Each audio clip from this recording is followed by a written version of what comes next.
Hello everyone, welcome to my channel trading stage. इससे पहले की वीडियो में हमने कवर किया था what is bonus share and split share, और उसी को आज कंटिन्यू करते हुए इस वीडियो का पार्ट 4 स्टार्ट करेंगे हम, जिसमें हम जानेंगे मार्केट की इंपॉर्टेंट डेट्स। दोस्तों, पिछले वीडियो में हमने देखा था कि कंपनियां अपना बोनस, स्प्लिट शेयर या तो फिर डिविडेंड की अनाउंसमेंट करती हैं। उसमें कई डेट्स हमने पढ़ी थी, रेशियोज के बारे में पढ़ा था। तो डेट्स को आज और डिटेल में पढ़ेंगे हम कि क्या क्या डेट्स होती हैं। जो इंपॉर्टेंट डेट्स होती हैं वो होती है एक अनाउंसमेंट डेट, उसके बाद रिकॉर्ड डेट, एक्स डेट, ये सबसे इंपॉर्टेंट होती है, और लास्ट में आती है पेमेंट, या तो फिर इसको क्रेडिट डेट भी कहा जा सकता है। अनाउंसमेंट डेट क्या होती है? जैसे टर्म बता रहा है, जिस दिन कंपनी कोई ऑफिशियल अनाउंसमेंट करती है किसी भी चीज की, बोनस की, स्प्लिट की, डिविडेंड की, उस डेट को अनाउंसमेंट डेट आप कहेंगे। ये केवल एक न्यूज वाली डेट होती है, इसमें कोई एलिजिबिलिटी डिसाइड नहीं होती। बस यहाँ से जो स्टार्ट होता है, बस वहां से यूजुअली मार्केट का रिएक्शन स्टार्ट हो जाता है। इसके बाद आती है रिकॉर्ड डेट। रिकॉर्ड डेट में क्या होता है?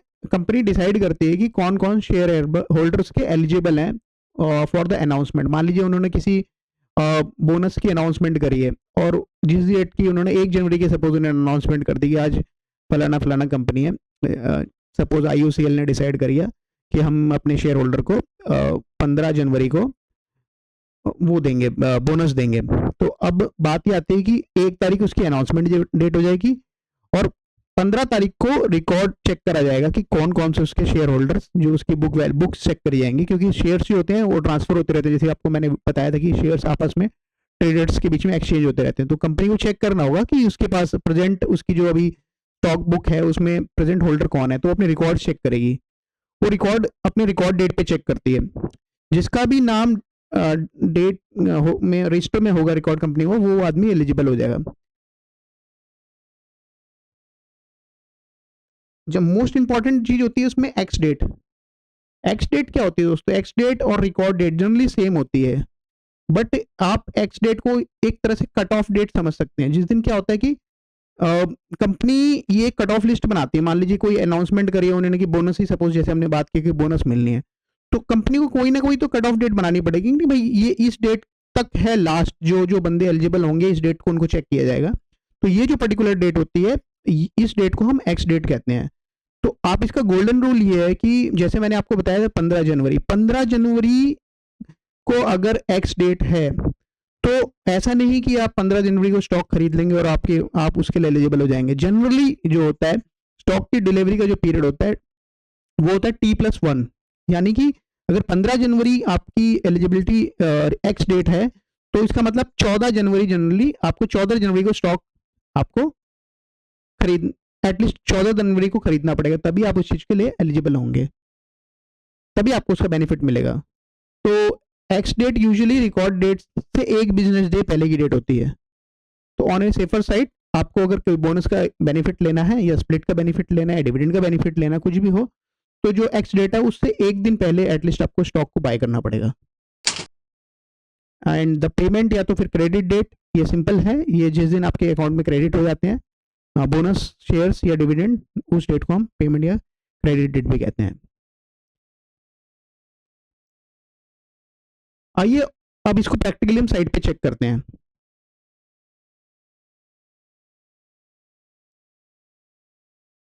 देखिए दोस्तों, पिछली बार हमने साइट पे चेक किया था, तो मैंने आपको बताया था कि आप गूगल पे कुछ भी डाल के चेक कर सकते हैं। आपको कोई, जैसा नहीं कि कोई पर्टिकुलर साइट को चेक करना है।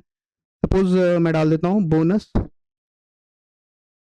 अनाउंसमेंट स्टॉक्स, ठीक। तो हमको कई सारी साइट्स मिल जाती हैं। पहली साइट मेरे को मिल गई 5 पैसा, तो मैं खोलता हूँ। देखिए, इसमें बोनस की अनाउंसमेंट की डेट आ गई है, रेशियो आ रहा है सबसे पहले, अनाउंसमेंट डेट आ रही है, रिकॉर्ड डेट आ रही है, और एक्स डेट। मैंने बताया था आपको ये दोनों डेट सही होती हैं, सेम ही होती हैं। देखिए 13 जनवरी, यहाँ पे भी 13 जनवरी, ठीक है। अभी लास्ट टाइम हमने AI इंफ्रास्ट्रक्चर के बारे में बात किया था। देखिए इसका 13 जनवरी था, रिकॉर्ड डेट, एक्स डेट भी 13 जनवरी है। आज डिफरेंट एग्जाम्पल को लेते हैं। चलो let suppose best agro life को लेते हैं। बेस्ट एग्रो लाइफ का देखिए जो रिकॉर्ड अनाउंसमेंट 2 जनवरी को इन्होंने करी थी, और कट ऑफ डेट इन्होंने रखी है 16 जनवरी को, एंड उस कट ऑफ डेट पे रिकॉर्ड कंपनी चेक करती है, दैट इज ऑल्सो 16 जैन। तो आइए इसको अब मैं ब्रोकर अकाउंट से अपनी चेक करता हूँ। बेस्ट एग्रो, यहाँ पे वेस्ट ऑलरेडी मैं ऐड कर रखा है, आप इसको चेक करिए। 3 डॉट पे जाइए, फंडामेंटल में जाएंगे, फंडामेंटल में जाने के बाद इवेंट्स में जाइए आप, कॉर्पोरेट एक्शन, ये देखिए 1 bonus share for every 2 held. इसकी जो एक्स डेट है वो 16 जैन है। यहाँ पे इन्होंने अनाउंसमेंट डेट की रिकॉर्डिंग नहीं की, मतलब डिटेल्स नहीं दी हैं। 16 जैन सेम, इसमें भी आप चेक करिए, इसमें भी एक्स एग्रो की 16 जनवरी आ रही है। ठीक है दोस्तों, अब वापस इन टॉपिक पे आते हैं। तो समराइज करने के लिए मैं ये कह सकता हूँ कि अगर जो अनाउंसमेंट डेट होती है, सपोज 1 जैन है किसी भी कंपनी की, और उन्होंने एक कट ऑफ डेट डिसाइड कर रखी है, तो वो कट ऑफ डेट पे कंपनी अपने रिकॉर्ड्स को चेक करेगी। पहले अनाउंसमेंट डेट आएगी, उसके बाद कट ऑफ डेट आएगी। कट ऑफ डेट पे कंपनी चेक करेगी कि कौन कौन बंदे एलिजिबल हैं जिनको मतलब जो बोनस या स्प्लिट हुआ है उसका बेनिफिट मिलना है। तो buy before cut off date, that is the most important part of this video. And उस कट ऑफ डेट पे कंपनी में रिकॉर्ड चेक करेगी, रजिस्टर में चेक करती है कौन कौन एलिजिबल शेयर होल्डर्स हैं, और फिर लास्टली जिस दिन क्रेडिट हो जाता है that will be a credit date. तो दोस्तों अब अगला टॉपिक जो हमारा होगा, अभी हमने तो डेट्स के बारे में बात कर लिया, अब जो हमारा अगला टॉपिक होगा, अब हम लोग स्टॉक मार्केट्स की टाइमिंग्स के बारे में बात करेंगे। तो दोस्तों अगर आपको मेरा वीडियो पसंद आ रहा है तो प्लीज़ मेरे चैनल को सब्सक्राइब करिए और लाइक एंड कमेंट कीजिए अगर आपको कुछ भी मेरे को इम्प्रूवमेंट के लिए आपको सजेशंस देनी हो तो। तब तक के लिए धन्यवाद, थैंक यू, बाय।